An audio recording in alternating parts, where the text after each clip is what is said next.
So good afternoon to all the participants and resource person and Dr. Prabhakaran sir.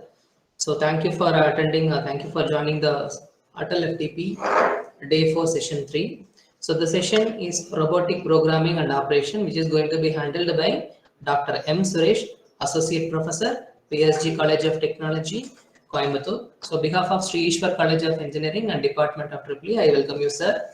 So a short profile about him. So Dr. Suresh Mailsamy received his bachelor degree in mechatronics engineering, masters in computer integrated manufacturing. He then obtained his PhD in mechanical engineering from Anna University in the year 2014.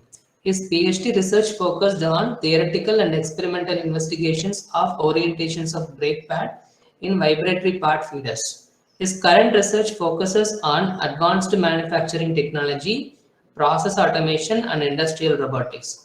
To his credit, he has published around 75 plus technical papers in referred and impact factored journals, international journals, and national conferences published by Elsevier, Springer, etc. He has authored 4 books in the field of industrial automation, assembly automation, green materials, and advanced manufacturing technology, and contemporary research in engineering and technology. He is keenly interested in the development of an advanced curriculum for the future engineers and has participated actively as board of study member to frame syllabus of mechatronics engineering. He is recipient of few awards including Outstanding Faculty of the Institution and Best Faculty of the Year for his academic and research work in the year 2013 and 2018 respectively. He is recognized reviewer of Science Direct, Springer, Acta Press, and etc. His research areas are additive manufacturing, lean manufacturing, vibratory feeders, robotics, and digital manufacturing. Now I formally hand over the session to Dr. Suresh sir. Now the session is yours, sir. Thank you, sir. Thank you so much for the introduction about me. I hope my voice is audible to you all. Yes, sir. Okay, sir. 1 minute, I will share my PPT and then I will start. Okay, sir.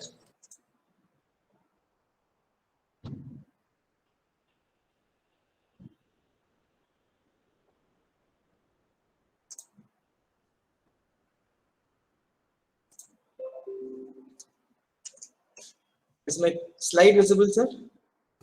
Yes, sir. It is visible, sir. Yeah. Okay.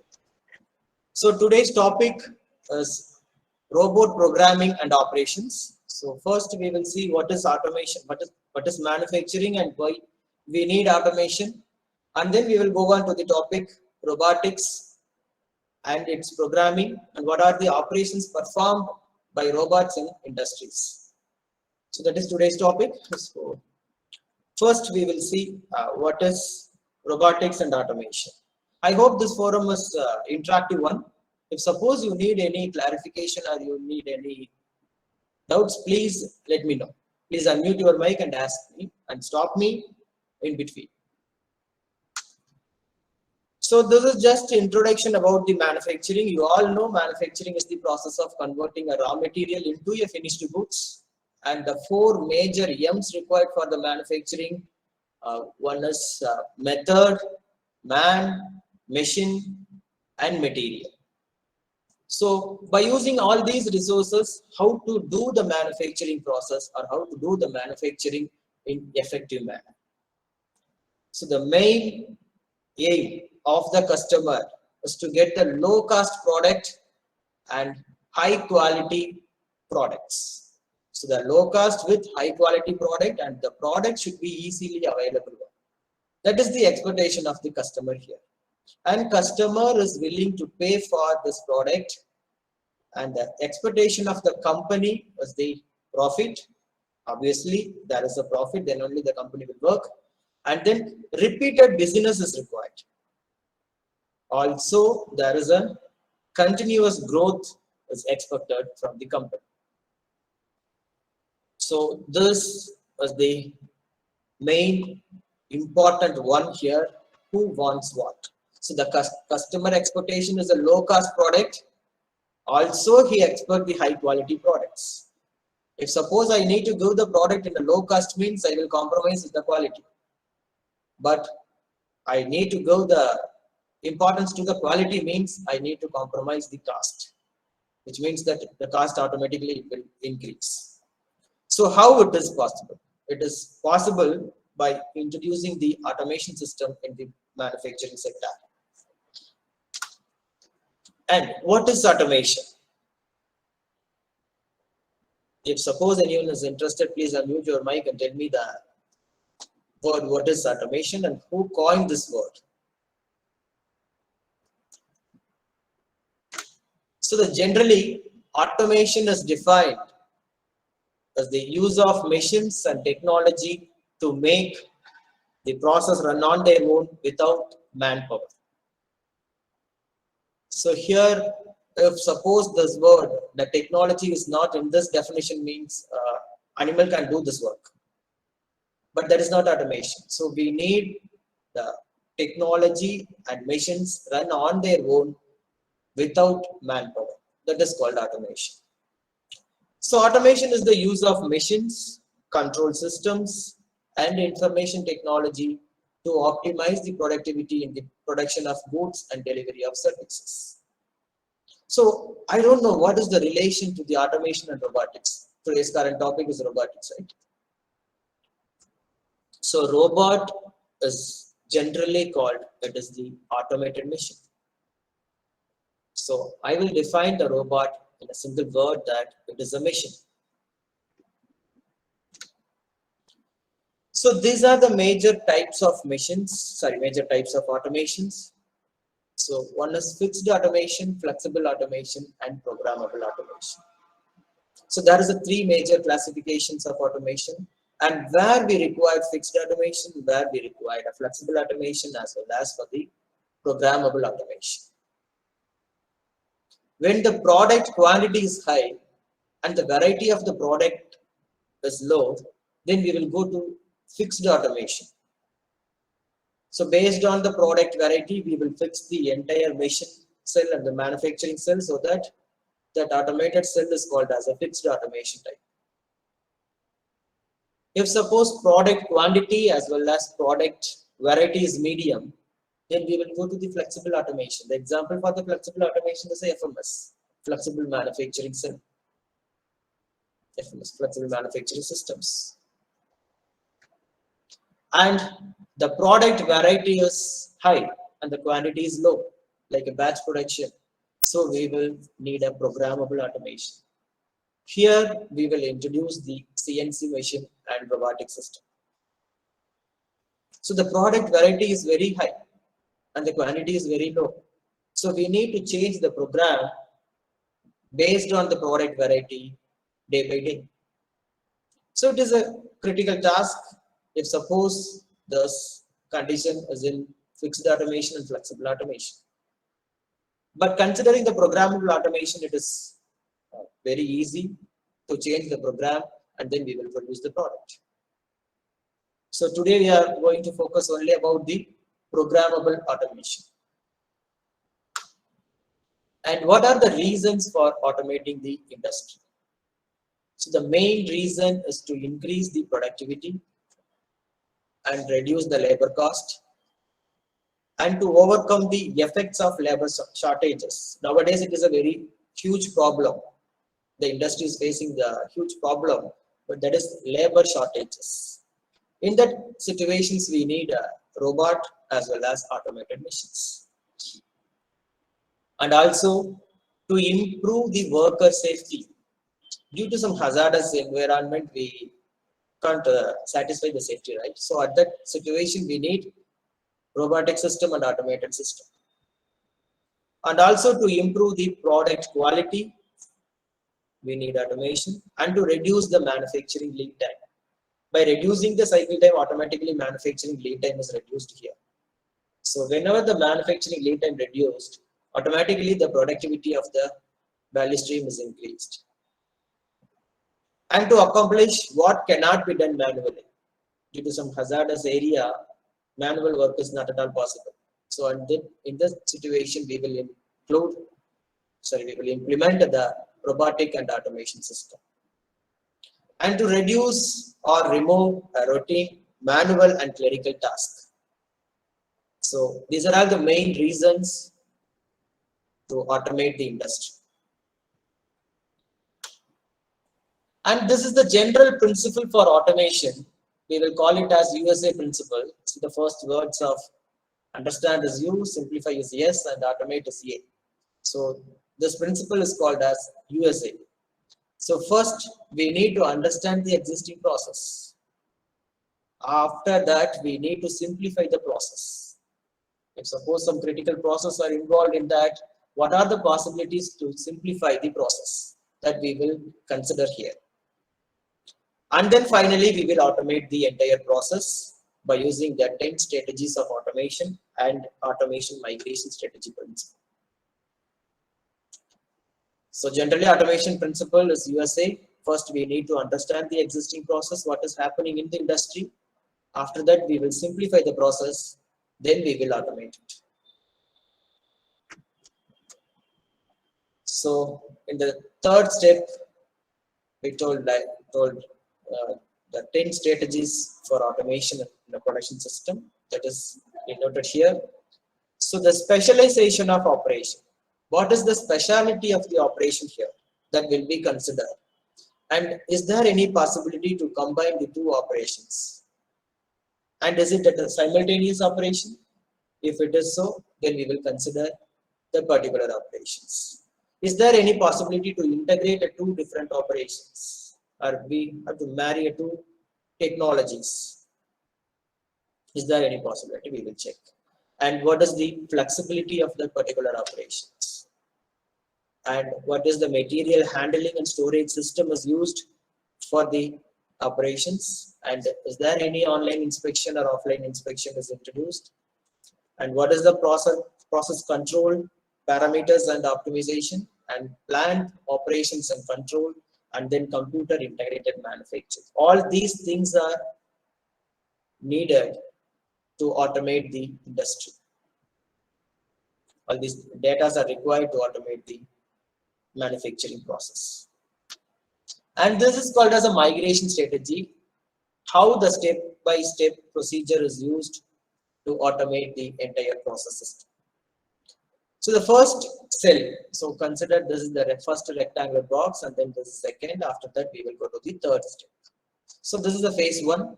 So here the green color box is indicated that is the manual workstation. And this is the symbol, I hope you all know, this is the operator symbol.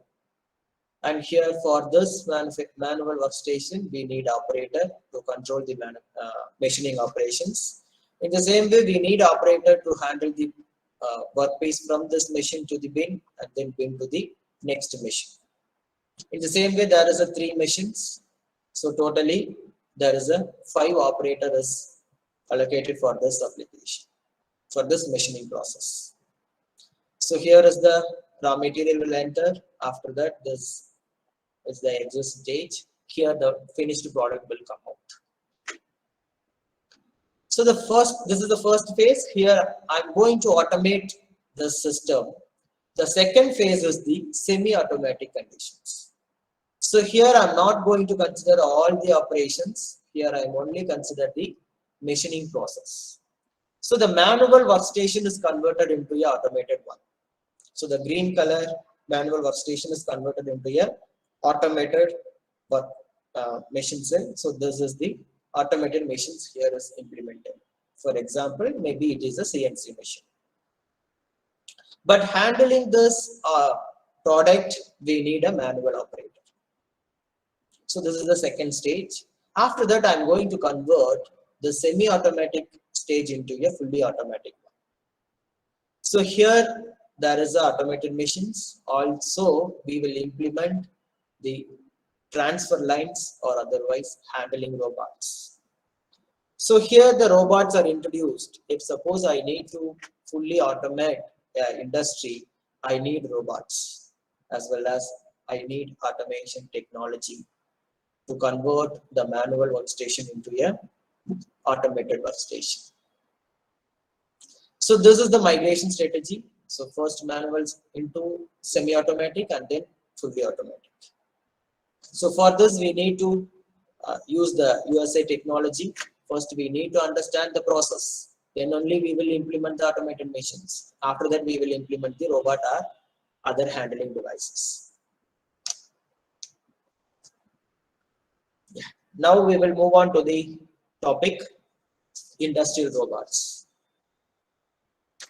So please see this animated view. There is a four pictures, four animated views. The first one is a yellow color robot, and then second picture is a universal robot. We all know that is a collaborative robot.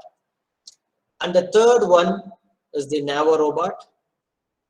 It is a humanoid. And then fourth one is a pure pneumatic robot. It is developed by Festo.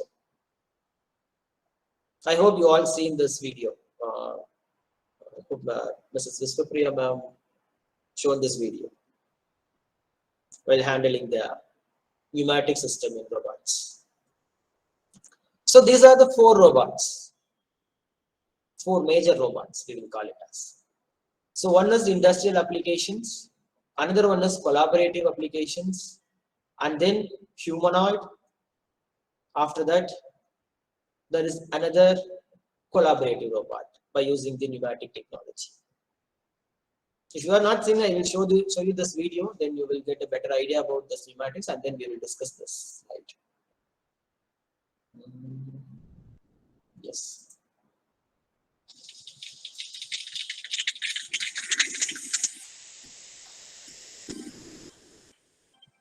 So this is generally called it as a bionic robot, because this is the source for this robot is the air. So we will call this as bionic robot.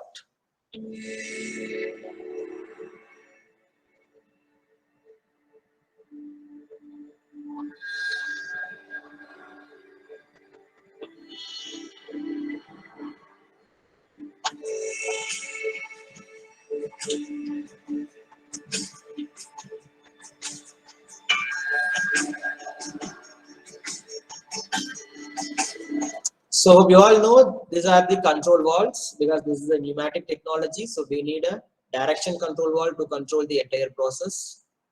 So this is solenoid operated direction control valve.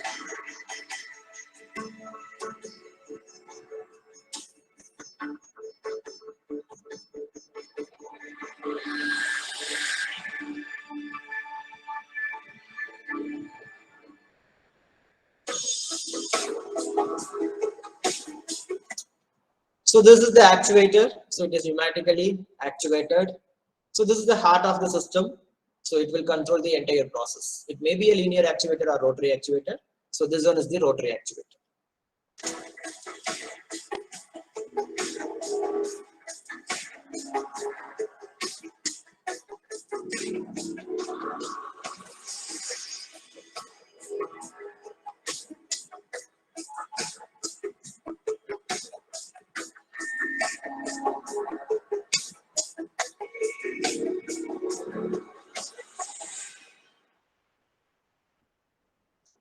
Based on the air pressure, we will achieve the rigidity.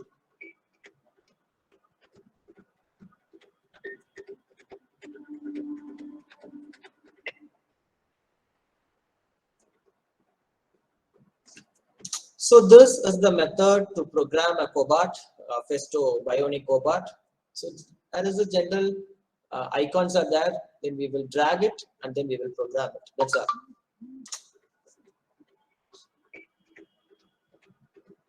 So programmer is teaching how to behave in the working environment.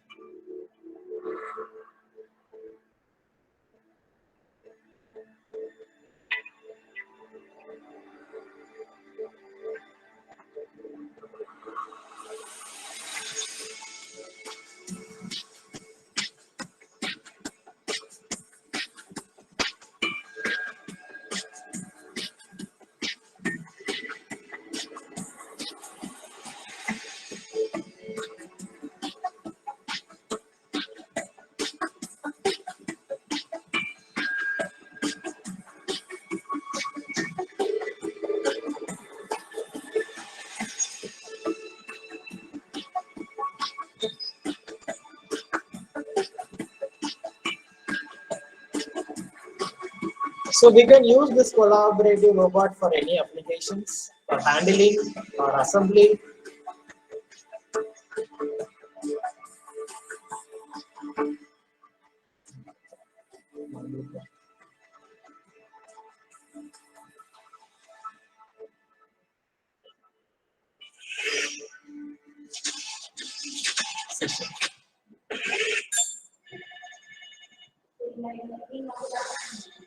One more.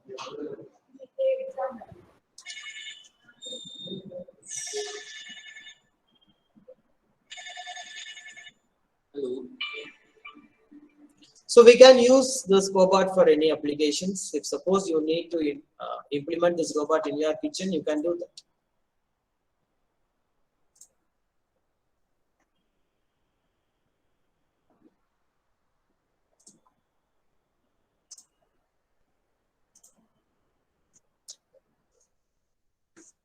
So this is a welding robot. So this is a yellow in color. So we will say this as a manufacturer is a Fanuc.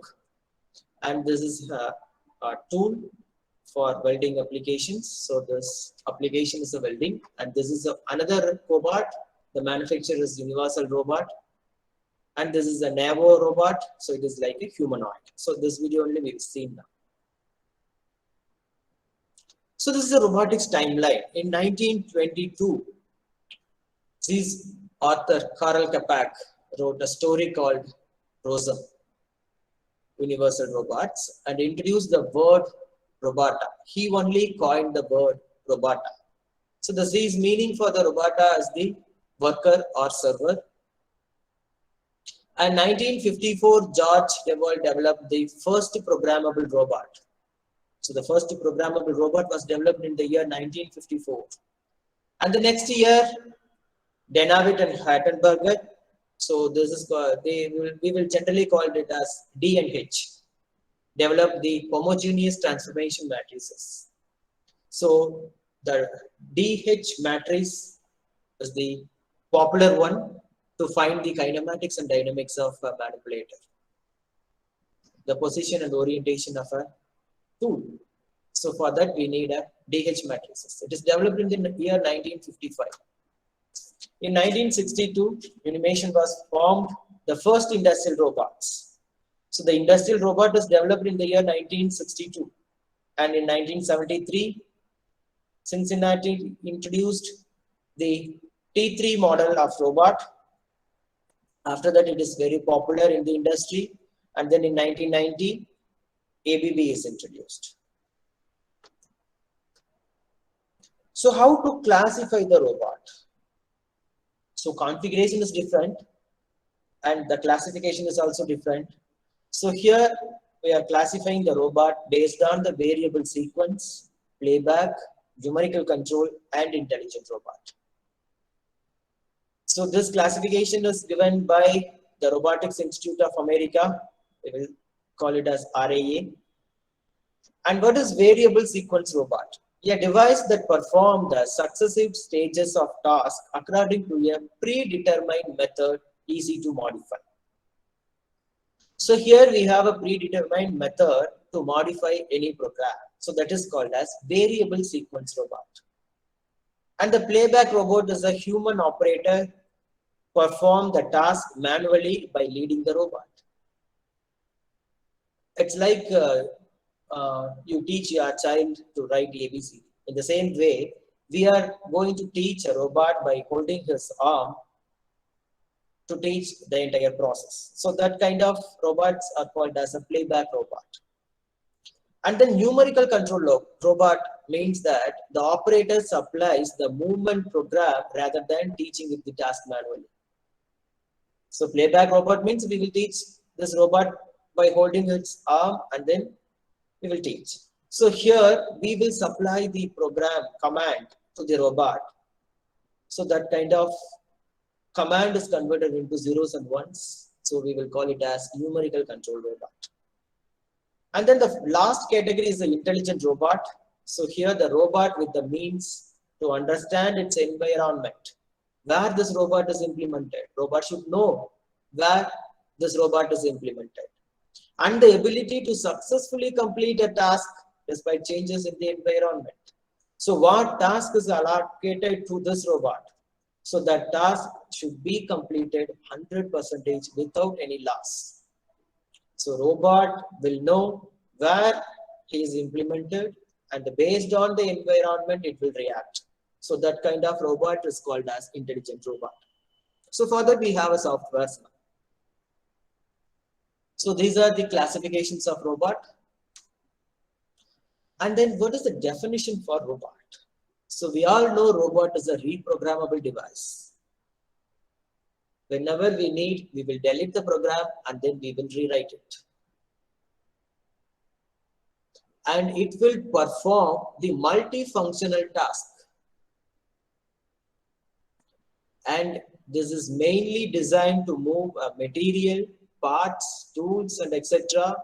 or specialized devices through variable programmed motions. If suppose I need to program to the robot arm should move in a linear direction or in the circular direction, so that based on the program command, it will react for the variety of tasks. So this is the definition. Yep. Reprogrammable multifunctional manipulator designed to move material, parts, tools, and specialized devices through variable programmed motions for a variety of tasks. This is also this definition is given by Robotics Industry Association, RIA. And these are the key components of robots. So we need a controller, and also we need actuators.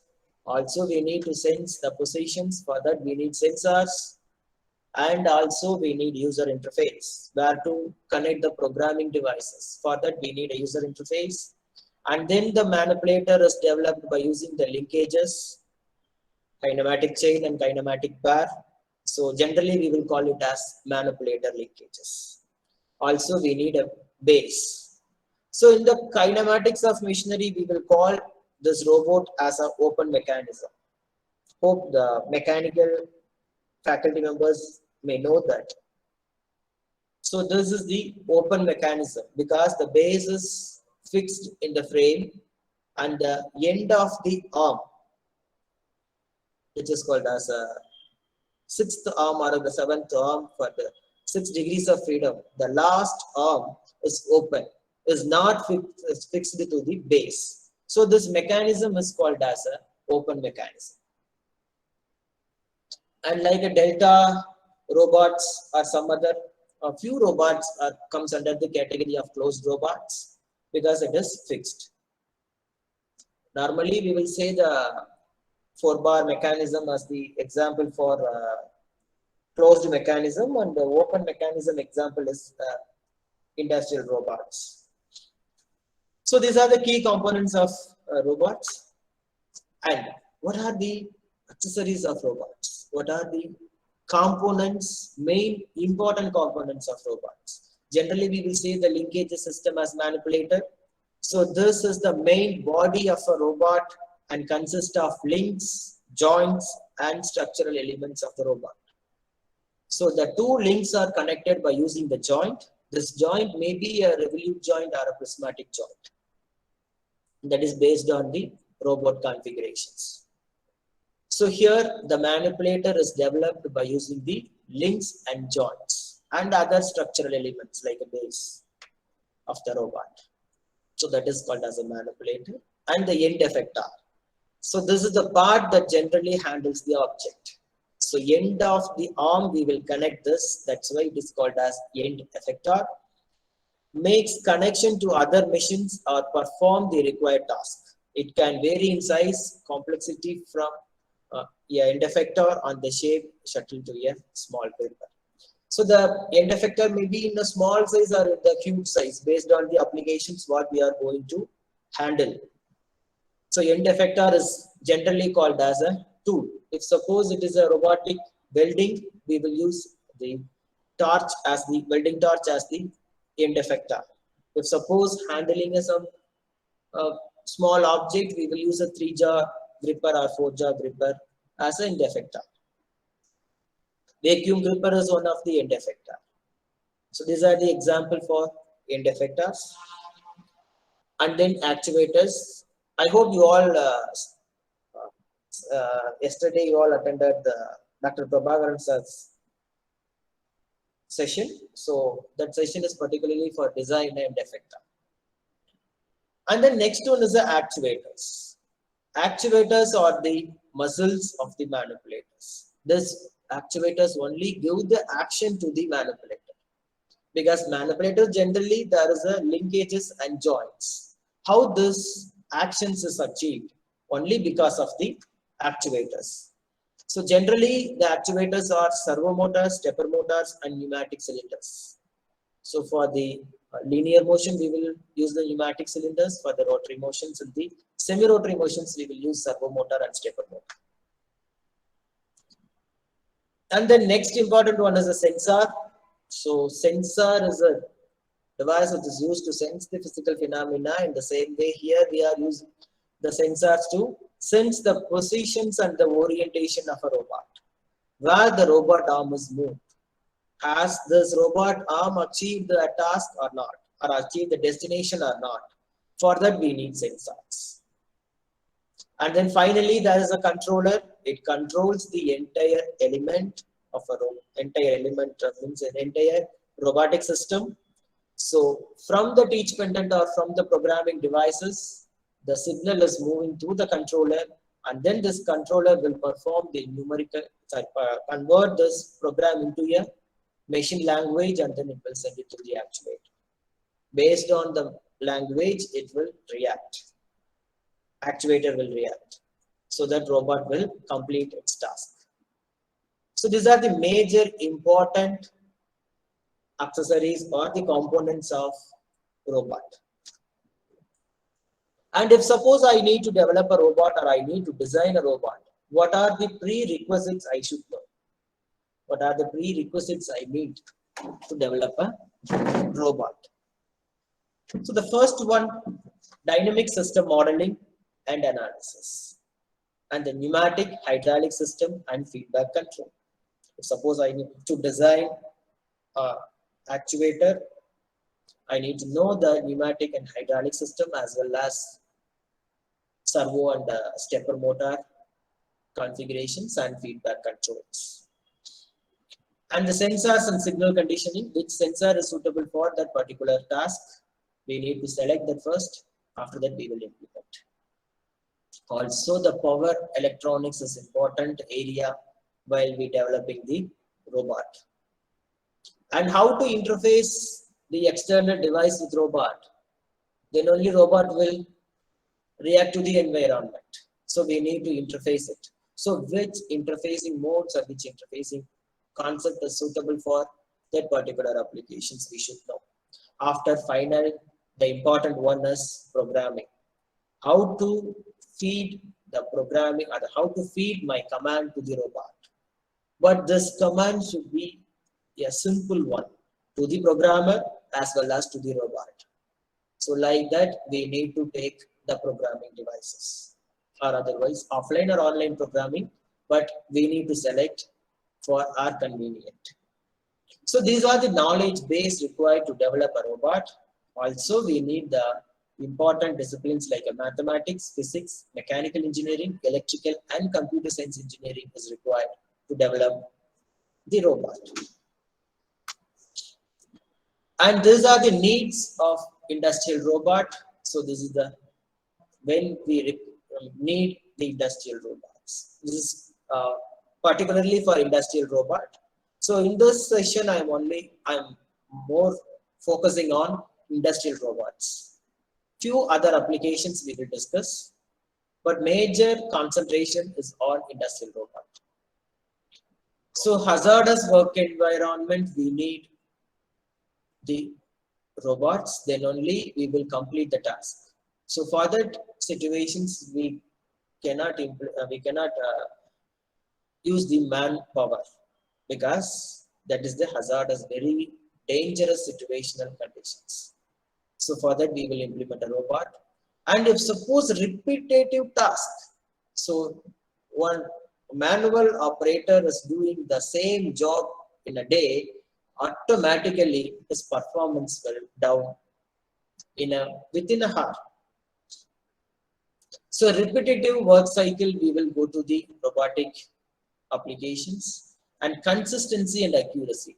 If suppose it is a repetitive task, means we will surely lack of consistency and accuracy whenever we using the manpower. At that situation, we will use a robot. So robot will not feel any boring actions. So it will do all the repetitive tasks in a 100% accuracy.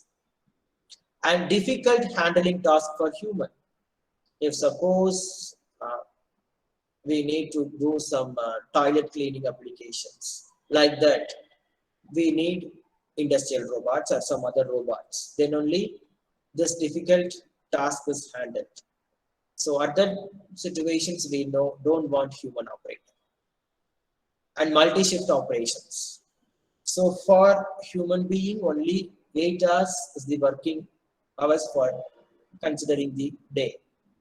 So multi-shift operations, we need robot. We can't use human operator.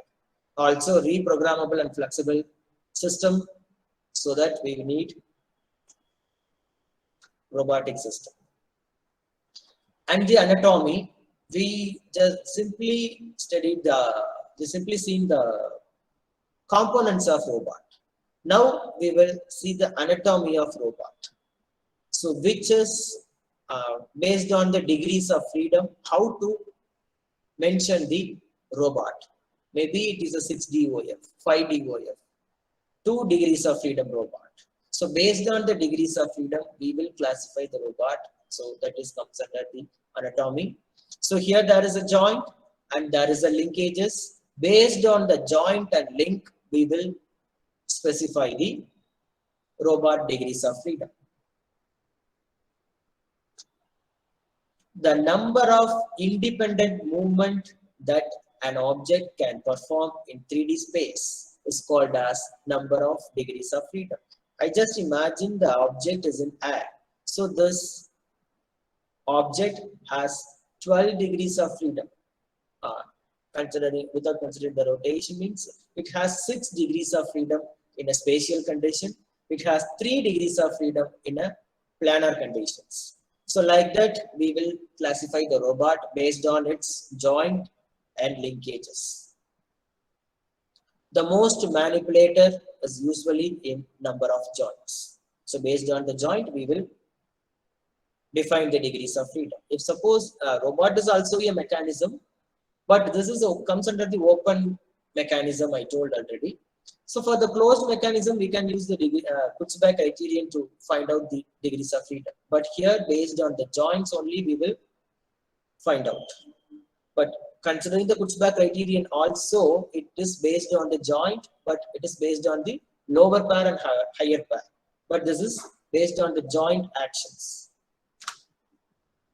And these are the manipulator joints, translational and rotational. Translational linear joint is denoted as L, and rotary motion, that is a rotational joint, is denoted as R, twisting joint is T, and revolving joint is V. Based on the joint notation, we will specify the scheme TLR. Like that, we will specify the scheme of the robot.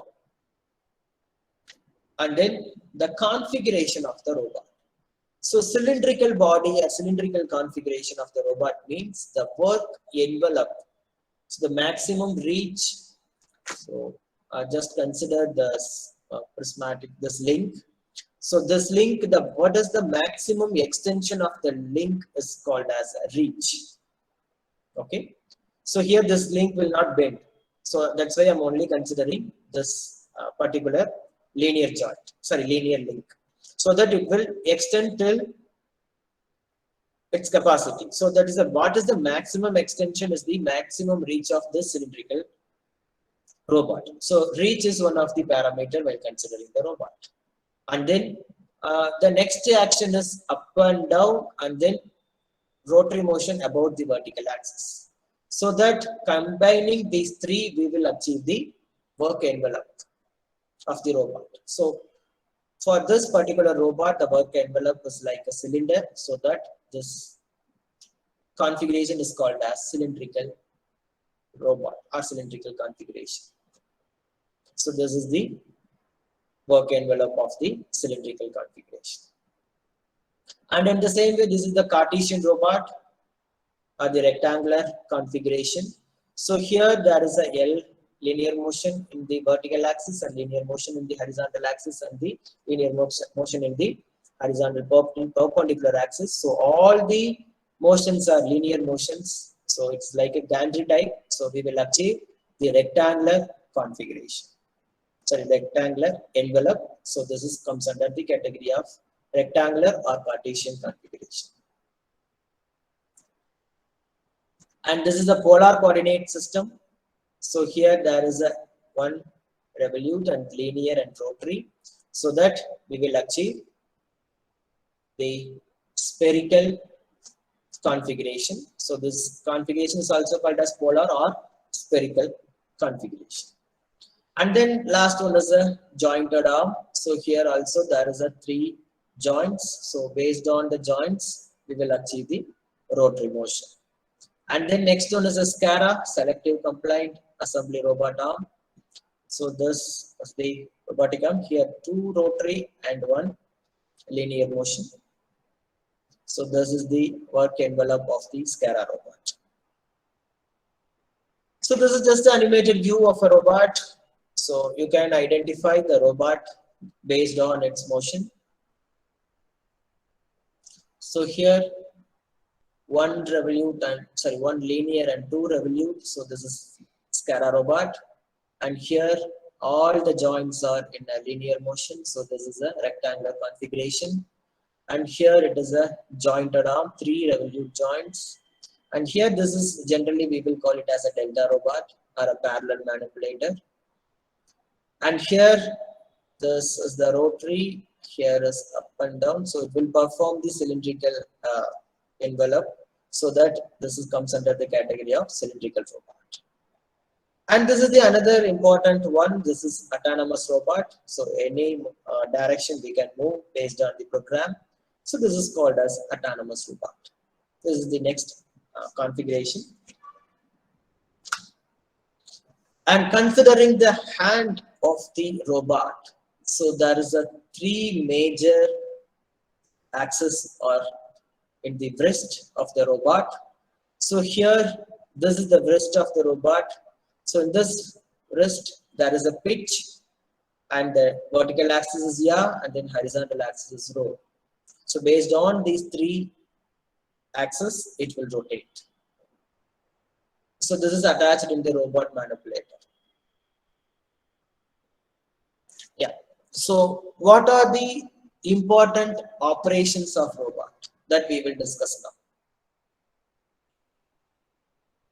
So here there is a 2 important operations are shown in this animation. One is welding and another one is spray painting.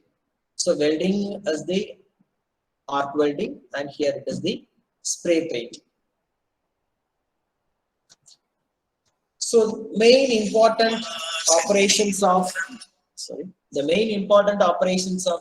industrial robots are welding application, spray painting, assembly applications, loading and unloading application, material handling, grinding, deburring and polishing applications, packing, palletizing and depalletizing applications, and inspection. So these are the applications of industrial robot. In the same way, we have another robots also that we will discuss after discussing this industrial robot.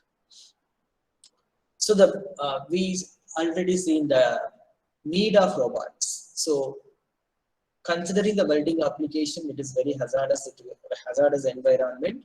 So we need welding.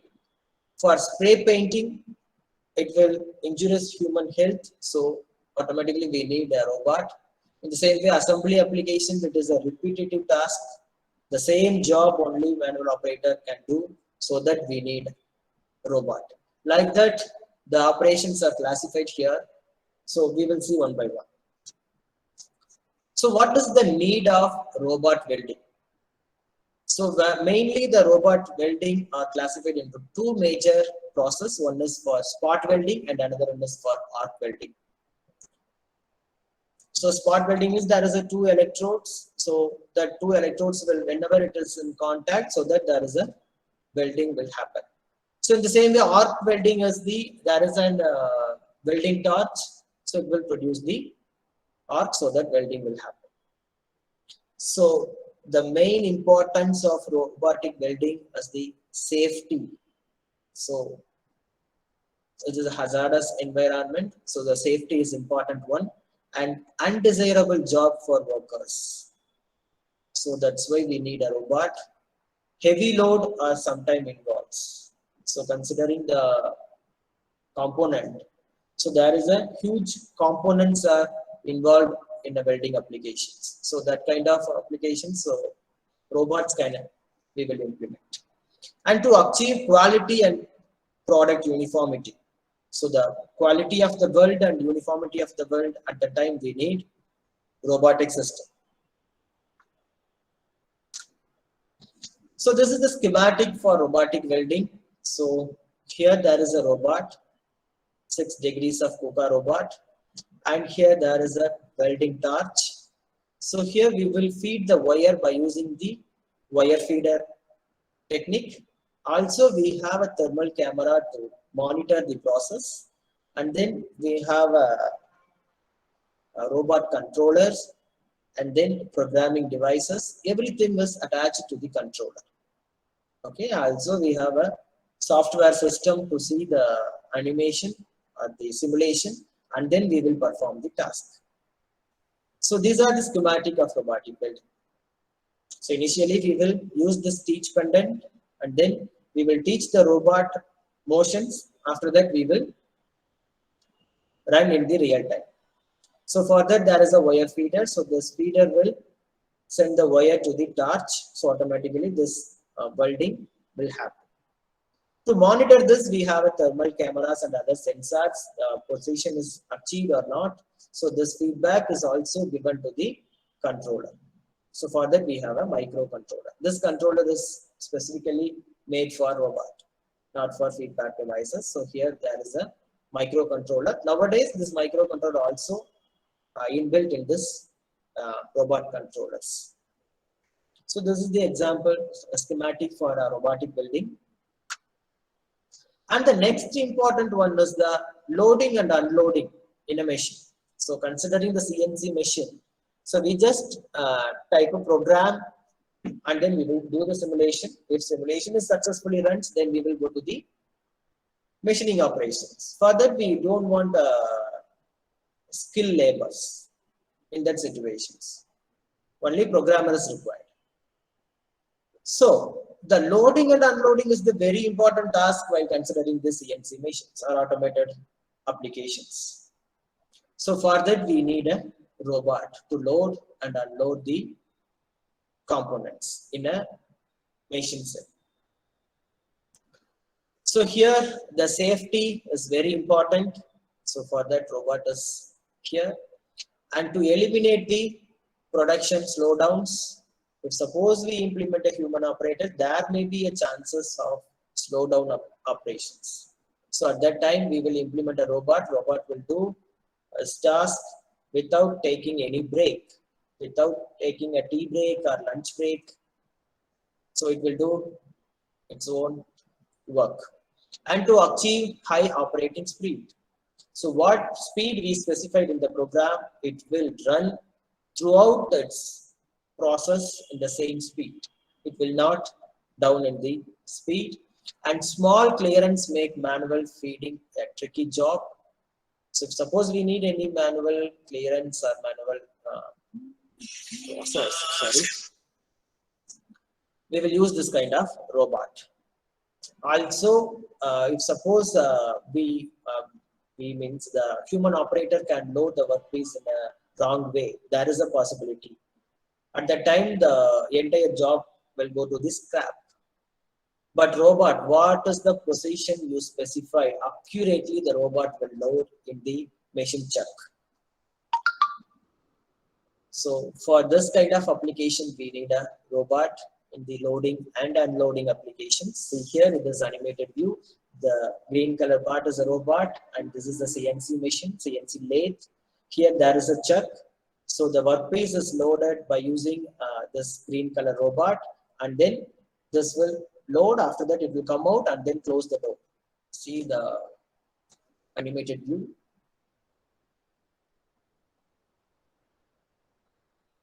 So it will pick the object from the robot. It will load the workpiece in a machine. After loading accurately, and then it will close the door. CNC machine will run whenever the door is closed. That's why the robot is closing the door.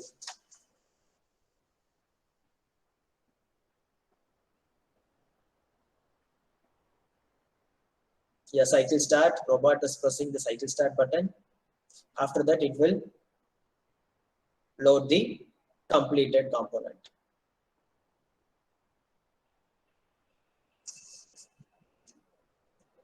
And the next application is the forging and die casting applications. So here also this is a hazardous environment. So we need a robot. And also here the hydraulic punches, like that applications also we need a robot. So robotic with high precision grippers, so that we will avoid accidents.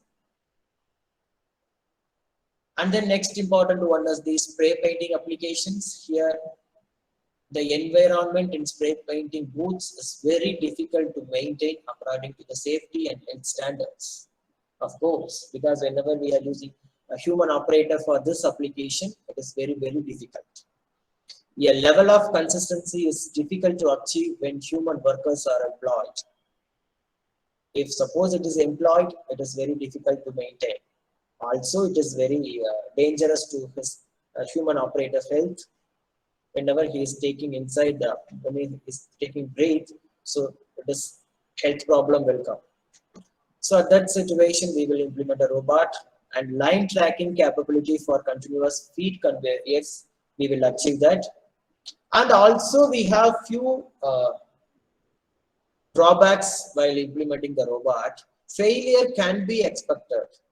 So manual touch-up areas also required here, based on the painting conditions or based on the spray gun. Some damages or some drawbacks can occur. At the time, we will do some manual touch-up. And robot can be taught only once. It will do process year by year. So there is no problem at all. And equipment utilization is very important factor to consider. So we are spending more money to installing this robot. So we have to utilize this robot in an efficient manner. That economics is very important here. And this is the schematic for robot spray painting. Here there is a solvent and here there is a paint. So we will mix it by using a mixer, and then this paint will send it to the robot. So it is connected to the tool. Here the robotic tool or the gripper is called as the spray gun. So based on the robotic program, this will react so that the operation will be completed. In the same way, we have a certain robot controller to control the entire process. Also, we need a sensor and actuator devices to achieve the task. Sensor will send a feedback signal to the controller so that we will know the task is achieved or not. So here we will divide this robotic booth and divide this into two booths. One is robotic booth and another one is paint storage booth.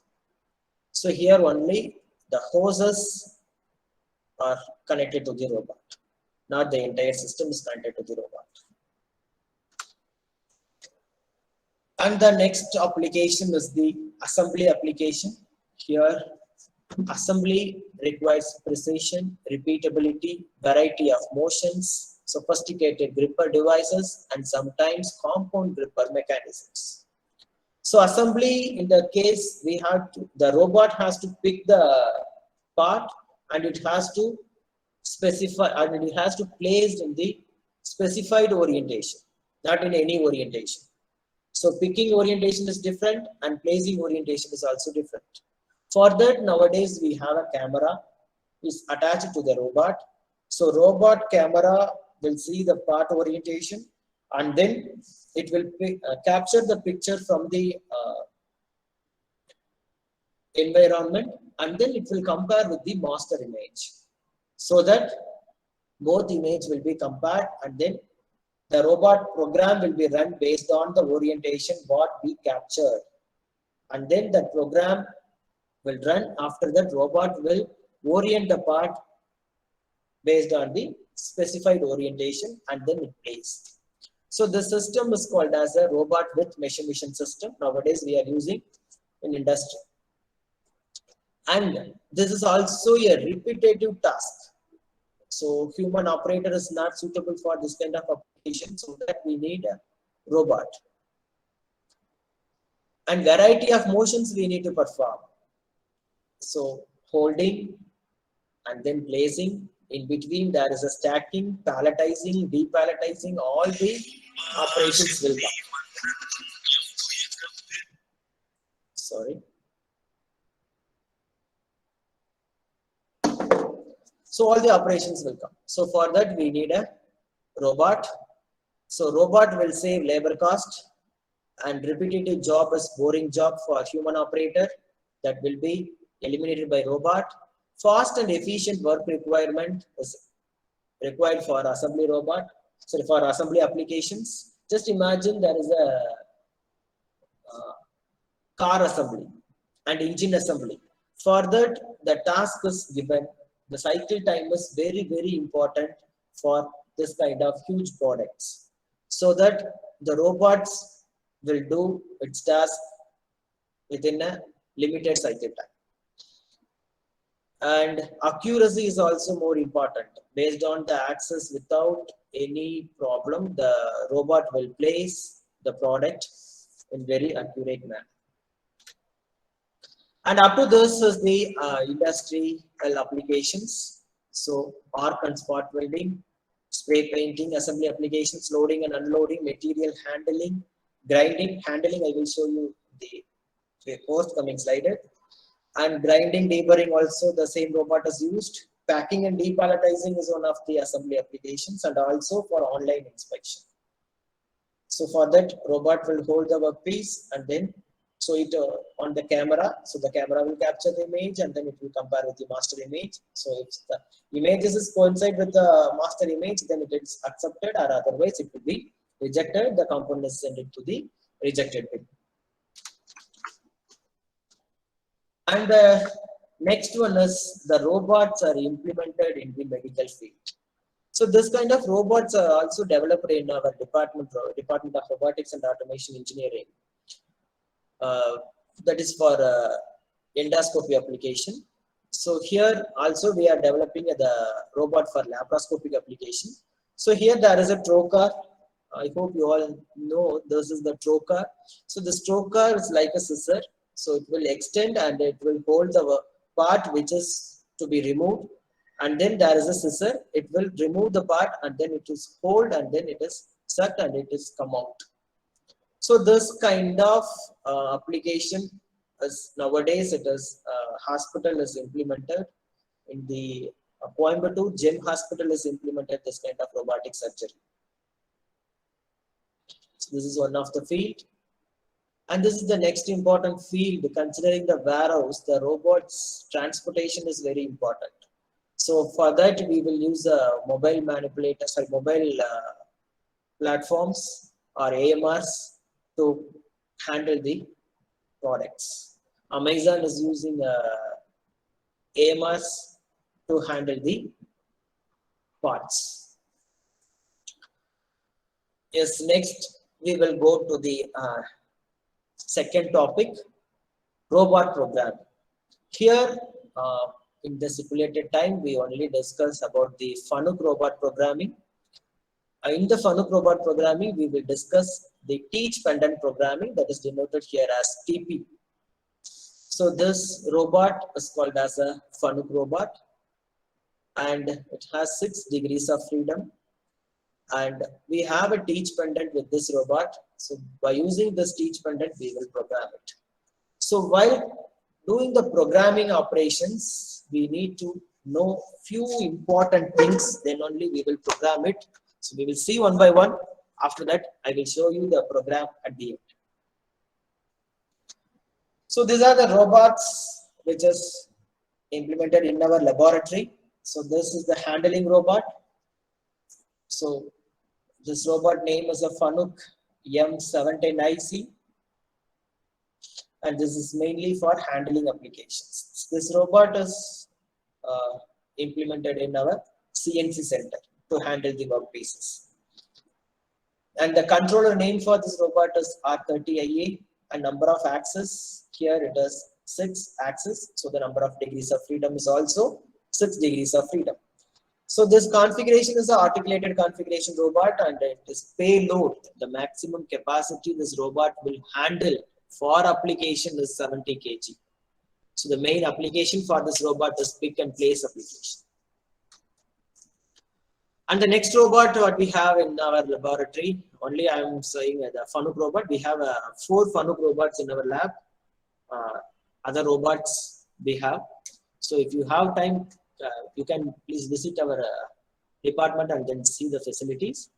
And here the next robot is the Fanuc ArcMate 100IC. So this robot is implemented in our Center for Excellence in Welding. And the controller for this robot is R30IB. So this specification is given by manufacturer, not fixed by operator or institution. So this is fixed by a manufacturer. And the number of axes for this robot is also 6 axes, and it is articulated type robot, and then degrees of freedom is also 6 degrees of freedom. For this robot, the payload condition is only 12 kg. But handling application, we have a huge product to handle. So for that conditions, we will need a high payload conditions. But here, it will perform only welding operations. So the part load is on the table, not on the robot. So we don't want any high payload robot for this kind of applications. So this application for this robot is only a welding. The torch is attached here. So this robot will perform only a arc welding applications. See here in this robot, the payload condition is 70 because by using this gripper, the robot will handle the product or the object. So that the object load is also acting on the robot, so that the payload for the handling application is high. And here there is a robot controller. So this is the robot controller, and this is the robotic manipulator with tool. And this element is called as a teach pendant. By using this device only, we are going to program, and then we will send the program to the controller. So this controller will convert this program into a machine language. After that, this language zeros and ones will control the drives in a or actuators in a robot. So here there is a hoses. These hoses are used to open and close the gripper. Here the gripper is a 2-jaw gripper, and there is a solenoid valve. This solenoid valve is a direction control valve. So this here there is an actuator to open and close the gripper. So here this is a linear actuator. It is operated by pneumatic source. So this is a pneumatic actuator, double acting cylinder, and there is a 5x2 direction control valve operated by solenoids.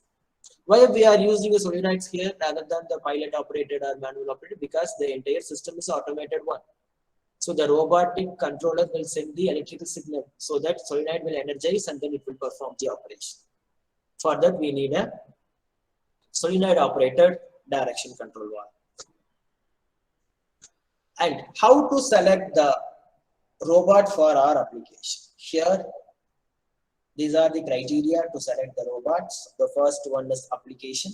So based on the applications, it is going to handle the work, or it will perform the welding operation, sealing application, or assembly application, painting, or other applications. Based on that, if I am considering only the Fanuc manufacturer, so these are the variety of robots Fanuc is having.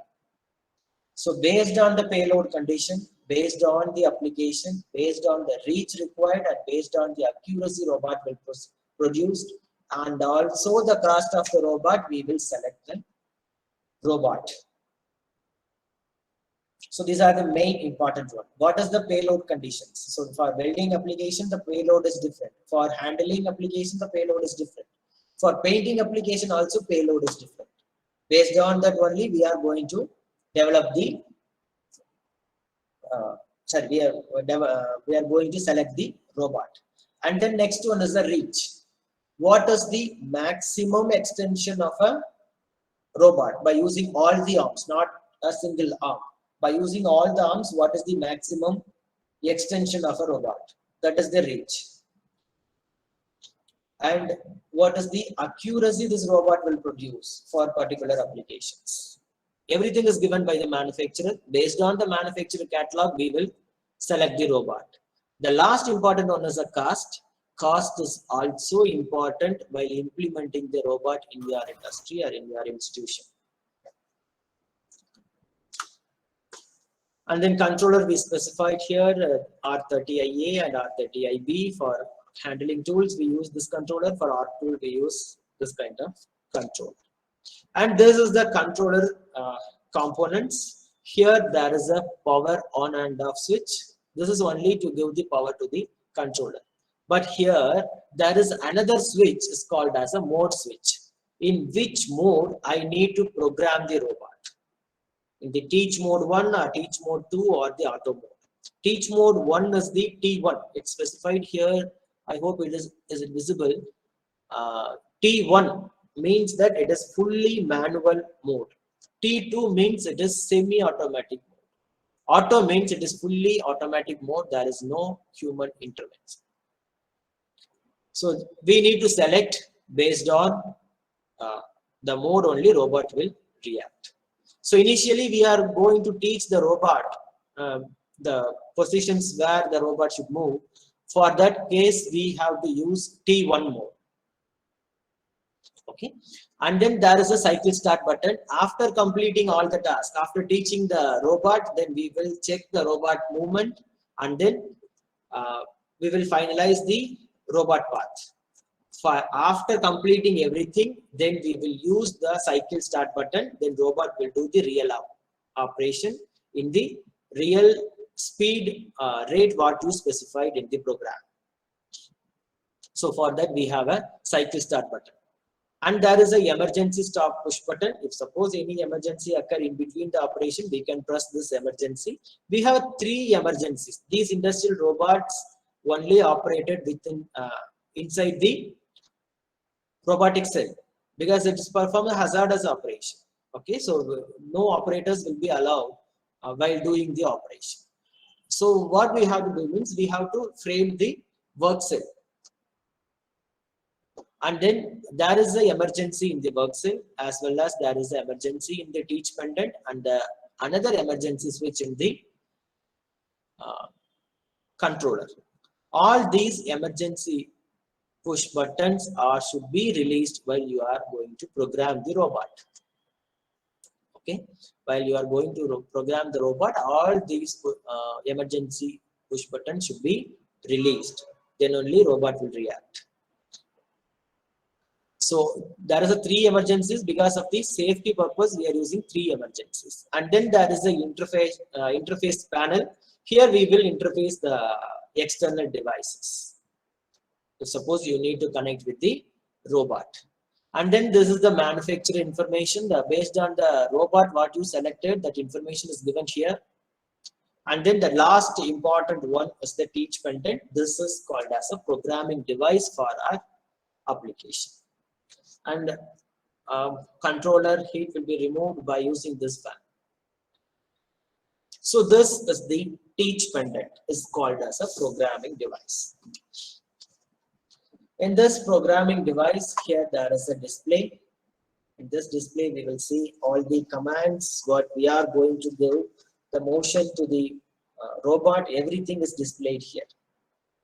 And here there is a enable and disable switch, or it is called as on and off switch. So first we should on the switch, then only display will on. Also we have the teach pendant emergency push button. I told, right, second push button is a teach pendant emergency push button. And these are the keys required to program it and see the simulation, everything. not a simulation. Simulation, we have a computer system. The motion, if suppose we need to see by using forward and reverse motion, so for that we have a keys. And this is just for a grip purpose. We are using a grip here, and then this is the connection cable. This is the interface with the teach pendant to the controller, and this is the important one while you are doing the teach pendant. This is called as live man switch or dead man switch. There is a two switches here. You can hold the switch in the light manner. If you leave the switch, robot will understand that something has happened in the worker environment, so that I don't want to operate. So that is the understanding of the robot. If you lose this switch, if you hold tightly means some accidents has happened inside the working environment, so robot will react to the any of your command. So you have to gently hold this dead man switch, then only robot will work. So whenever this robot is working, while you are teaching the robot, you have to gently hold this dead man or live man switch. Okay, if you are losing that, robot will not work. If you are holding very tightly, the robot will not work. So you have to hold this switch in a gentle manner. And then the manufacturer information also given in the teach pendant backside. And joint access. This is the very important while you are programming the robot. So you should know which joint should move. If suppose robot should move in a linear direction or circular direction, or otherwise you should know what is the motion we required on the workpiece in the X, Y, and Z axis. So based on the axis, will robot perform the task. So the joint axis are classified as the base axis is joint 1, and then the first joint axis, sorry, this is the second joint axis is joint 2, and here there is a third joint that is called as joint 3 axis. Here there is another axis, and this axis is a joint 4, and this part is called as wrist. We seen in the last PPT, sorry, last 10 or 20 slides before. So this is the wrist of the robot. Here there is a 3 degrees of freedom. One is pitch, yaw, and roll. So here there is a 3 degrees of freedom. One is joint 4, another one is joint 6, and then joint 5. 4 and 5 and 6. So there is a 6 degrees of freedom in this robot is having. So based on the joints, we are going to program it. This joint is also denoted here, which will rotate both sides, clockwise as well as counterclockwise direction. So see here, this is joint 1, this will rotate in this direction as well as in the opposite direction. This also rotates in this direction and opposite direction. The same way we have 6 joints. It will rotate based on the axis. So J1, J2, J3, J4, J5 and J6. Here J5 and J6 are in the same axis, so that whenever you are moving the J6, it will perform based on the axis movement. I hope it is clear to you all. And then next one, which reference frame you require to program it. So for that, there is a world reference frame, joint reference frame, and a tool reference frame. So here, what is the world reference frame, joint reference frame, and tool reference frame we'll see. But reference frame is important while writing the program in the robot. It may be a manual program or it may be a teach pendant like that. We need a reference frame. So the first one is a world reference frame. So world reference frame, which is a universal coordinate frame as defined by the X, Y, and Z axis. In this case, the joints of the robot move simultaneously.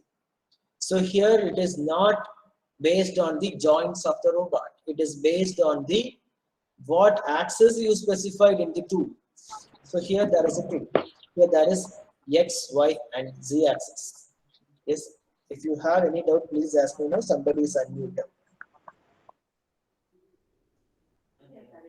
No? Okay. So here there is a tool. This tool is having 3 axes, X, Y, and Z axis. If suppose I'm specifying the Z axis, based on the Z axis, all the joints will coordinate and then it will move, not a particular joint movement. So this is called as a world reference frame. If suppose joint reference frame means joint will move independently. Here there is no axis because this is also considered as a joint. If I am considering the second joint, based on the joint X, Y, Z axis, only this joint will move, not other joints. Sorry. So joint reference frame, which is used to specify movements of each individual joint of the robot. In this case, each joint may be accessed individually and thus only one joint will move at a time. So I'm only specifying the joint 3 will move. Or joint 4 only move. Other joints will not respond to this joint. And then the last one is the tool reference frame. It's like a world reference frame, but the tool reference frame which specifies the movements of the robot's hand relative to the frame attached to the hand. Here this is the X, Y, and Z. We can change this X, Y, Z in the another orientation also based on the frame. So based on the frame, what we are going to attach in the frame, based on the frame only it will react. But this is not independent to joint. This is also like a world reference, but world reference is fixed tool frame. Sorry, fixed frame. But tool reference frame we can change it. I can change this as Y and this as X and this as Z in the tool reference, but world reference it is not possible. And see this animation, then you can understand the world reference frame.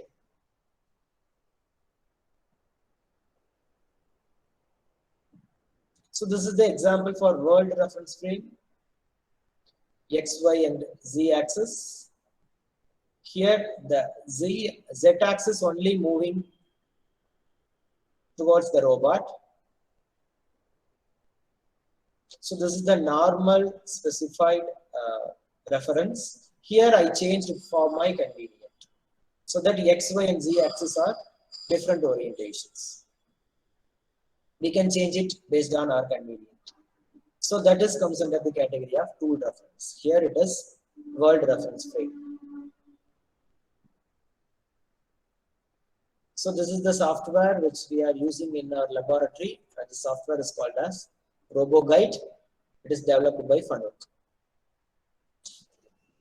And which mode I am going to control the operations, point-to-point mode or continuous path mode. So here first we will see what is point-to-point mode. After that we will go to the continuous path mode. So only the endpoints are programmed. So first point and the end point, that is the last point only specified means that is comes under the category of point-to-point control mode. So the definition, only the endpoints are programmed. The path used to connect the endpoints are computed by the controller. So the shortest distance is computed by the controller. So automatically it is a straight line because only 2 points are specified. User can control the velocity and may permit the linear motion. So velocity control also possible while selecting the point, first point to the second point. We can change the feed rate also. Feedback control is used during the motion to ascertain that the individual joints have achieved the desired location. Maybe it is a joint motion or the ball frame motion. Based on that, we will achieve it. Often used hydraulic drives. Recently, we are using servo motors to achieve the motions. These are some applications for point-to-point application.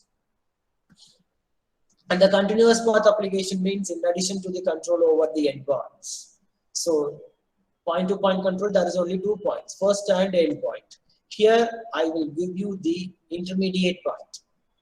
In addition to the control over the endpoints, the path taken by the end effector can be controlled. So I need to specify the path, right? So we need one more point.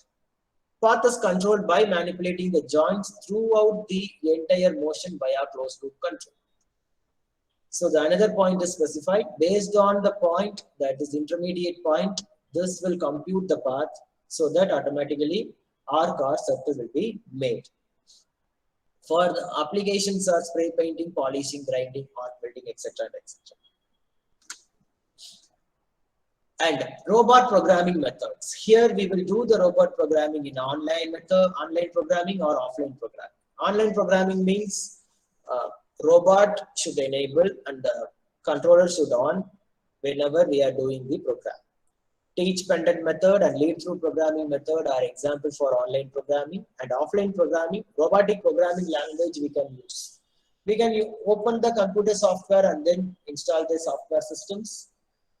Then we can write the program by using the algorithms, versatile algorithms like that. We have multiple algorithms. By using that, we will write a programming. Also, task level programming comes under the offline programming applications. We'll see one by one. So the first one is use of teach pendant. So it is a handheld device with switches used to control the robot motions. So I already told that we have to give the programming techniques as simple as possible to the robot. We have to write a program as simple as possible to the robot. So for that, we feel that the teach pendant is very easy to give the programming commands. And endpoints are recorded in the controller memory. Sequentially playback to execute the robot program motions. If suppose we are doing a program in a correct way or wrong, that we will execute the program and then we will check it. Trajectory determined by the robot controller. Trajectory means it is a path of the robotic arm. So that is computed by the controller and suited for point-to-point and control applications. Continuous path also we can use the teach pendant. This is one of the online program. Easy to use, no special programming skill is required, just we need to know how the robotic arm should move. So that is enough to write a program. Useful when the programming robots for wide range of repetitive tasks for long production runs. So teach pendant method is also called as powered lead through method, and this is very rapid, so it is very fast. And lead through programming. So here, manual lead through is convenient for programming. The continuous path is an irregular motion pattern such as in spray painting. So like what you are going to teach your child, by using your hand, you have to hold the child's hand and then we will write ABCD, right? In the same way, we have to teach the robot by holding his hand. By holding the robot hand, then we will write. So this kind of lead through programming is more useful whenever we have the critical part. This programming method requires the operator to physically grasp the end of arm or tool attached to the arm and manually move it through the motion sequence, recording the path into the memory. The motions are recorded in a series of closely spaced points. Considering the teach pendant, we need to specify all the points. Point-to-point control or the continuous point control. So we need to specify the first point and then we record it. And then we have to specify the second point, then record it. If suppose we need to do the circle operation, then we have to specify the intermediate operation and then record it. But this case, lead through programming, we don't want to record it. It is automatically recorded. We will just move the robotic arm in the path. That is enough. Based on the path, it will develop the multiple points and then it will record it. During playback, the path is recreated by the controller and the actual robot arm through the same sequence of points. Whenever you need to check the motion, so we will controller will compute the path based on the points recorded, and then we will see the motion of the robot. And then programming languages here need to interface the robot control system to external sensors to provide real-time changes based on sensory input, sensor equipment. Computing based on geometry of environment, ability to interface with the CAD/CAM systems. CAD/CAM systems also we need. Meaningful task descriptions and offline programming capability are required while doing the programming languages. The example for the programming languages are VALD, that is a versatile algorithmic language, and manufacturing language is AML, and Rail, RoboStudio, RoboGuide, or etc. are the example for the offline programming. Each robot manufacturer has their own robot programming language. So if suppose you are buying a universal robot, then we have to follow the universal robot language. If suppose we are going to buy the ABB, then we have to follow the ABB robot. Denso robot we have to follow. So there is no standard exits. So we have to follow the manufacturer's recommended softwares. And how to teach the robot and how the programming instructions is given. So before starting the programming, we need to jog the robot. So first release all the emergency stops and then enable teach pendant mode, that is T1 mode. We are going to teach it manual method, and then select low feed rate because we are only checking the robot. We are just giving the motion and then we will check. So for that we need a low feed rate. Hold the dead man switch gently. Don't hold it tightly or don't lose it. So we need to hold it gently. And change the position screen. Change to the position screen. So we need to change the programming screen. After that, hold shift plus press J1 and or J2, J3, etc. based on the number of joints which is available in the robot. I will show how to give the motion to the J1, J2, J3. And these are the coordinate system. Joint coordinates are called as main joints. So here there is a 6 joints. First 3 joints, J1, J2, J3 are the main axis, and J4, J5, J6 are the wrist axis. We know that. And Cartesian coordinates. First we will specify the user coordinate system, and then tool coordinate system, and then X, Y, Z values are considered as the position of the joints, and then WPR are the attitude of the corresponding arm. And this is the display of the teach pendant. Here we will have the sample program. So this is the programming name what we are giving, and then this is the first line we are writing the program, and these are the number of lines program is have. So first line there is a program, second line there is a program, third, fourth, and fifth. So this program having 5 lines, and the current line where the cursor is in line 1. And here the joint motion program is selected, and 30% is given for the motion, because I already told that here we need to the slow feed rate, where it is, yeah, here select the low feed rate. In the same way here the feed rate is selected as 30%. And the program last line should be an end. So after that the robotic cursor will be moved to the first line. Whenever you are going to run this program, we need to place the cursor in the first line, and then we will press shift and then forward, so that the program will run. I will explain what is J, L, P, 100%, fine, CNT, etc. and then forthcoming slides. And this is called a feed rate override. Here this is the teach pendant. Here we have a multiple keys. In this key we have a shift button. There is a 2 shift button. If suppose you are a right hand operator, you can use this button, or otherwise left hand means you can use this button. Both are given for the same operation. And then we have the joint motions. For that there is a keys J1, J2, J3, J4, J1, J2, or X1, X2, Y1, Y2, Z1, Z3, and then J1, J2, J3, J4, J5, J6. All these keys are given here. So based on the axis and based on the joint, we can we can move the robot. And also we have the feed override buttons. So here there is a plus percentage and minus percentage. Based on that, we will change the percentage from 1 to 100. So if suppose you are not holding the shift button, then it will move 1, 2, 3, etc. If suppose you are pressing the shift button, and it will move to the 1 to 25, 25 to 50, 50 to 75, 75 to 100. Like that it will move. So for that, shift button is used for feed rate. Not only for this feed rate, shift button is a multi-purpose button here.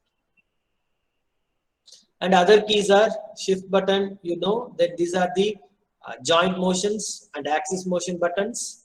So X plus means J1 linear motion.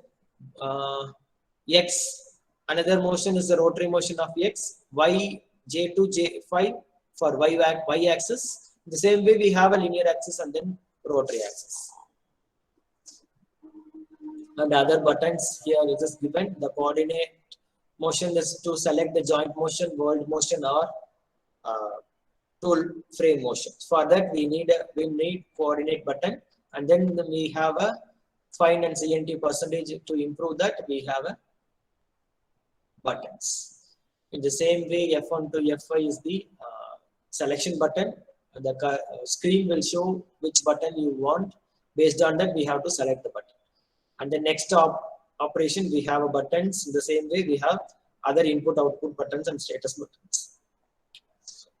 And this forward and backward button is used to run the program from first line to the last line, and here it is last line to the first line. So for that we have a forward and backward button, but we need to press the shift button and then we will run it. Also we have a 5 lines program, means we need to run this program step by step, means we will use this step button. We need to go to the previous line, means we have to use the previous button here. Also we have to move a cursor button also implemented. How to create a program in the teach button? First we need to select we need to open the program window, and then we have to create a program by using the new name. After that we will save the program, that is called as a register program. Or otherwise we have a certain programs in our directory. We can select that program, and then we will change the program whatever you want. After that we are going to change the standard motion instructions. If suppose we need to move the robot in a linear motion, means we have to specify as L. Circular motion or arc motion means we need to specify as C. In the same way we have to specify the motion commands, and then we have to teach the motion instruction to the robot, and then we will store the motion instruction in the robot controller. So robot controller will develop the motion to the actuator. And this is the teach pendant front panel. So here I told, right? So there is an X plus X minus, Y plus Y minus, Z plus Z minus, then X rotation, Y rotation, and Z rotation. So linear and rotary axis are given here. So there is a 2 shift button, and then function keys are F1, F2, F3, F4, F5. Previous button and then next button. This is the display. Initially we have to select. After that we are going to create a new program, and then we have to select this uppercase. So here the function keys are used to write the program name. Here program name is FILOO, sorry, 0001 is the file name, which is typed by using this function keys. This function key is also a multi-purpose key. Now we are using for typing the program name. In the same way, there is enter button, coordinate button, forward and backward button. And if suppose we need to hold the position, means just press this button, then the robot will be stay in the same position. Here this is the on off button. So it should be on whenever you are going to teach the robot to the motion of the operation. And then go to the next. After that we are going to select the program. So select next, and then we will give the details. Here we are going to teach the robot. So suppose it is in the world coordinate frame, robot will move based on the axis, not based on the joint. If suppose the robot is in joint coordinate system, based on the joint robot will move. Which joint you want to move? That button should be pressed by using this buttons. So if suppose I need to move the robot in Z downward means I will press this button. In Y upward means I will press this button.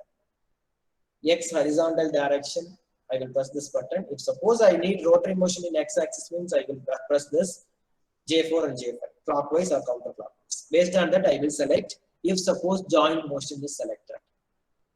If suppose, see here, this is the joint motion and the feed rate for this particular program is 30% selected.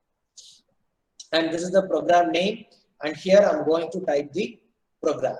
So for that, J is a joint motion and P is the point which is you are specified. Here we will write 1, 2, 3, 4, or otherwise you have to specify your own convenient numbers here. So the first point I will write the first one here, and here the 100% is given, and fine means it will move in the linear way only, not in the circular way. So linear motion, if suppose you are giving means we have to use a fine motion. And next one is also joint motion. So the first point, the robot in the upward, not closer to the table. So the first point is located. After that, I'm going to the second point. Then I am going to specify the second point. After that, I am going to record it. So here, whenever you are recording the point, so here 2 will become. If suppose you need to change, just move the cursor to the corresponding point and then change it as 3, 4, 5 based on your convenience. And here linear motion is selected, and then this is the feed rate which is given for this particular motion, and CNT is selected so that this point will start from here and then it will move like this. Again, the fourth point is also linear, and then the fourth point is recorded. So the 4.4 will be come here whenever you are going to record it. After that, we will specify the feed rate. So here there is a end. So finally, we will end the program.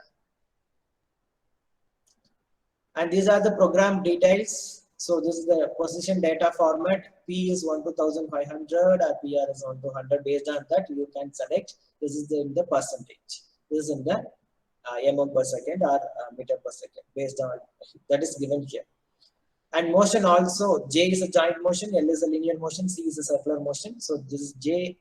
You can use any notation based on your application. And P is the position of data format. So that position is specified here. I is the number, what position, what point you want to record it. And the same way, these are the position data. Here X, Y, Z are the positions, and these are the WP are the attitude of the particular point. And CNT, you can find out the fine or CNT here. So if suppose it is a pure linear motion, we can use the fine. If suppose some curvature or the linear with bend, you can use CNT. Yeah, the joint motion and fine and CNT is specified here. So here this is the first point and this is the last point. So from first point to last point, I need to move the robotic arm. So that I will specify the first point that is denoted here. It is joint motion. P is the position 1 and 100% I'm giving, so it will run with a full feed rate, and the fine motion is given here so that it will move in the straight line.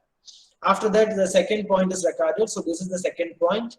The feed rate for this particular point is 70%, and then fine motion is given. So that is specified here.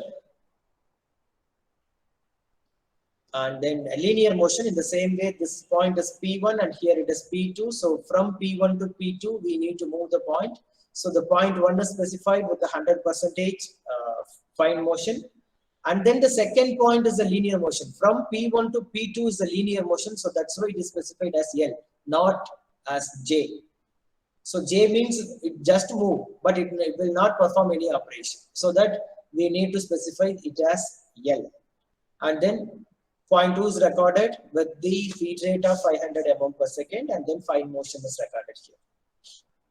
The same thing is denoted here. If suppose circular motion means what we are seen in the continuous path motion. So the first point and end point is given in the point to point as well as circular point. But in the circular point, another point is also specified. That point should be a P2. That is called as passing point or intermediate point. So if suppose we are specifying the P2, then the controller will compute the path. Based on that, arc will be formed. So here see that this is the first point. So this is the joint motion. So robot home position to this point is a joint motion.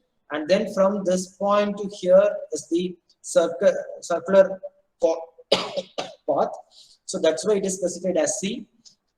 And the second position P2 point is specified here. And the P3 is the end point or the target point here. For that it is specified. And then this is also a circular motion. That it is not denoted here, but this is also comes under the circular motion. And the feed rate for this particular line is given as 500 mm per second in the fine motion. Or you can give this as CNT. So this is the circular motion explanation. And here the program is entered. Everything is recorded. And see the difference between fine and CNT. So fine means this is the first point and here it is the target point, means it will move in the linear way. If suppose you are specifying CNT 0% means it will move in the linear way. Okay, it's like a fine option. If suppose CNT in 50% means it will move up to this as straight line and then it will move as after this point as the curvature. If it is 100% from the starting point to end point, it will move as the arc.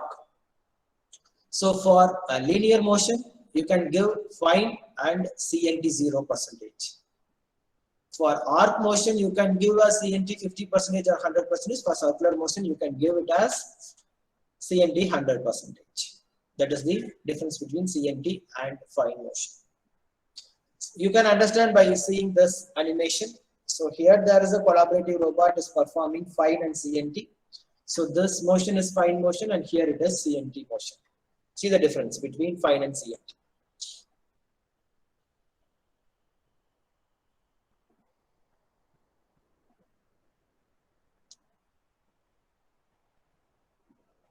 In this working environment, robot has performed fine motion for producing the triangle, and the irregular shape is produced by the CNT motion in the same robot.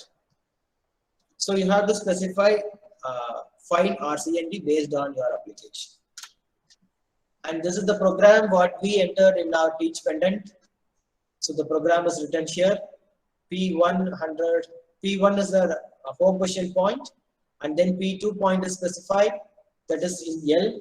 So home position point is not recorded here. You have to specify the home position point first, and then all the points are in linear. So it will perform some operation. In the same way here, L is the first point. So here is the L. So we can use J as the first point. That is not a problem. From P1 to P2, you have to specify SL or otherwise C. So here it should be a C here, and then P2 point is specified. After specifying the P2 point, then you have to specify the intermediate point, as the intermediate point is here as the P3. And then we can go with P4. That is the end point of this arc from P2 to P4. Considering this semicircle, P2 is the start point, P4 is the end point, and P3 is the intermediate point. And I need to produce a circle, not a semicircle. So that I'm going to consider P4 again, P4 as the start point, and then P5 is the intermediate point, and P6 as the end point. So P6 and P2 are equal here. You can give P2 here. That is also same. Because P2 is the start point for first semicircle and P6 is the start point for the end point for the second semicircle. So these two will be in the same point, means the circle will be produced. Finally, we have to give the end so that circle will be produced. In the same way, we have to write a program in the teach pendant and then we will record it. Finally, we will press shift and hold the F5 so that touch-up operation will be carried out. After that, press shift and then forward, so your program will be run successfully. That is given here. Finally, you have to hold the dead man switch and press shift plus forward, so your program will be run. Also, we have some specific commands: insert, delete, copy, find, replace, renumber, comment, and undo applications. What we are using in our software for modeling, CAM, like that. The same applications or commands are given here. And if suppose you have to use any input and output or any register applications you are using, means we have to use the input and output buttons. If suppose we need to give some certain time delay to the robot to the first point to the second point, then we have to take any one register from this and then we will give the time delay. Like that, we have 8 inputs. It is standard fixed by the manufacturer. So perfectly, I completed, I think, 4:15. So 15 minutes for question and answer session. So thank you. If you have any doubt, please ask me. Also, we have a center for robotic welding. So we are conducting a short-term training program for faculty members as well as for students. So these are the course contents for that industrial robot programming. So Mrs. Vidya is the contact person. If suppose you need any program for your students or for your faculty members, please let us know. So we will arrange for your convenience. Also, we will give the concession who are all attending this program. Not for all faculty members, who are all attending this program, we will give the concession. And this is another faculty development as well as student training program for CNC lathe as well as VMC programming. This is also offered by our department. In the same way, we will offer a PLC, SCADA, etc. programming we are offering. So if suppose any of your faculty members or any of your students are interested, you can contact this person, Mrs. Vidya. So she will guide you to register and she will guide you to conduct this program. Thank you.